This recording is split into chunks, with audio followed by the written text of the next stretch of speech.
Yan mga kaibigan, no? Good morning, good morning. Yan ang ating menu ngayon. Magluluto tayo ng munggo. Yan. Una, magaan tayo ng pinalambuto ko na yung munggo ngayon. Ito ang ating baboy naman. Yan.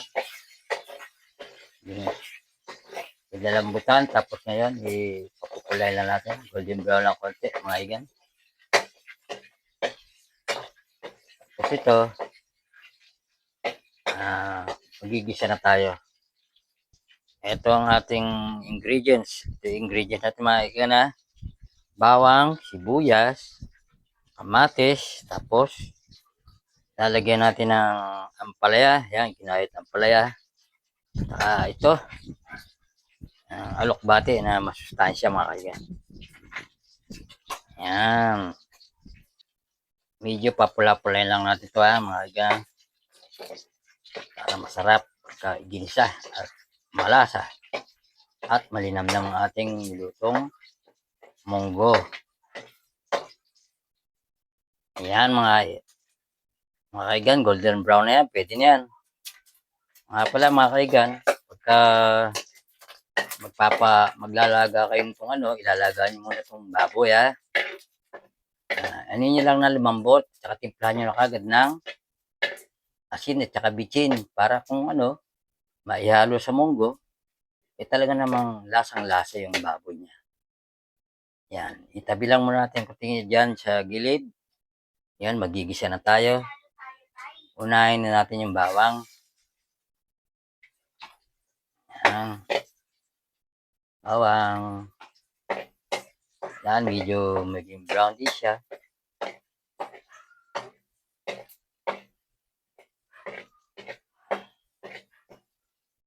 Ay, kumakalog ang ating camera. Yan.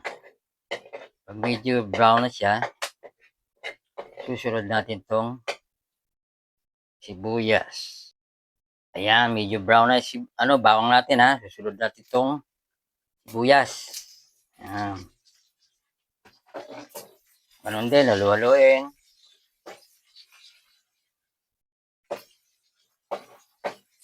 Kailangan maging brown din siya. Para yung kanyang katas. Talaga namang mag-aano sa inyong niluluto, lumasa ng gusto. Medyo magalaw lang ating camera, wala tayong cameraman. Ayan. Mapapansin nyo maraming sibuyas, bawang, di ba?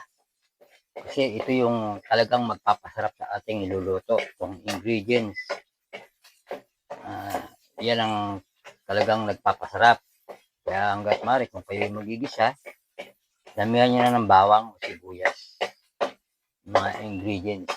Yan ang number 1 ang pampalasa. Yan yung niluluto. Kasi kung kakunti lang ilalagyan dyan, walang lasa. Yan, brown na yung sibuyas at yung bawang Sunod din natin itong kamatis, tomato. Ganun pa rin, halu-haluin hanggang sa maluto. Hanggang sa lumambot at kumatas na siya Yan, inalo ko na yung baboy sa pag-isa.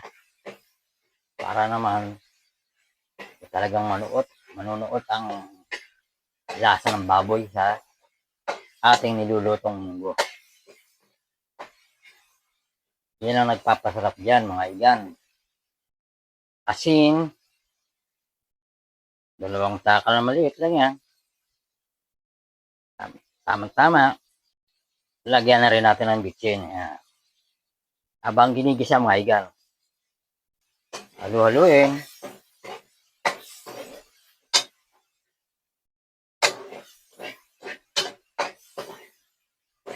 Sarap yan. Igan Kailangan lagyan na rin ng bitchin, asin habang ginigisa nyo yung ingredients kasama yung baboy.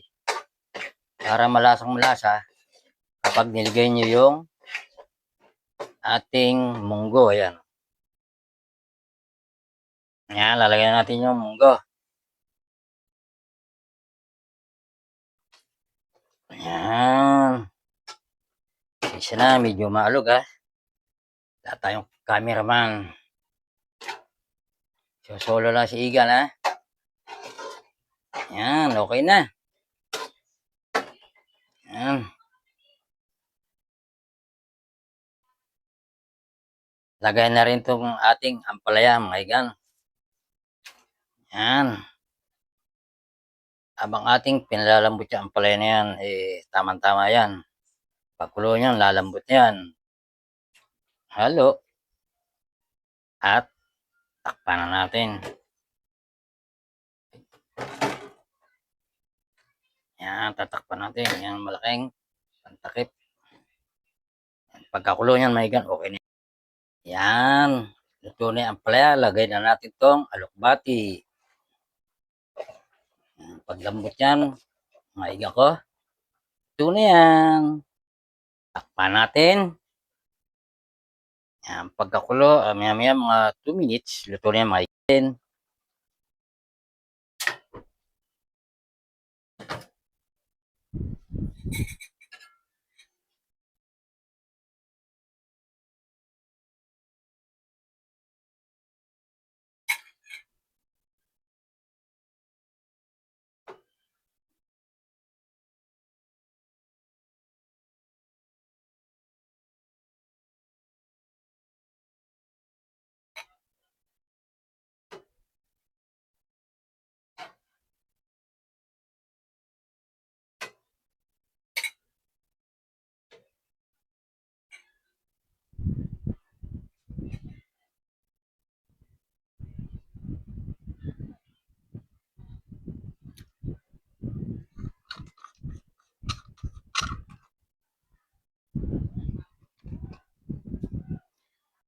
Yan, ang sarap.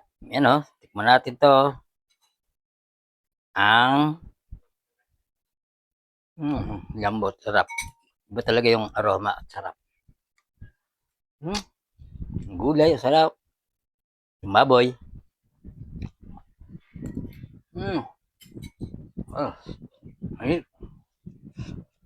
Ayos. Sarap. Thank you. Bukong yung cook, masarap. Yummy, yummy talaga.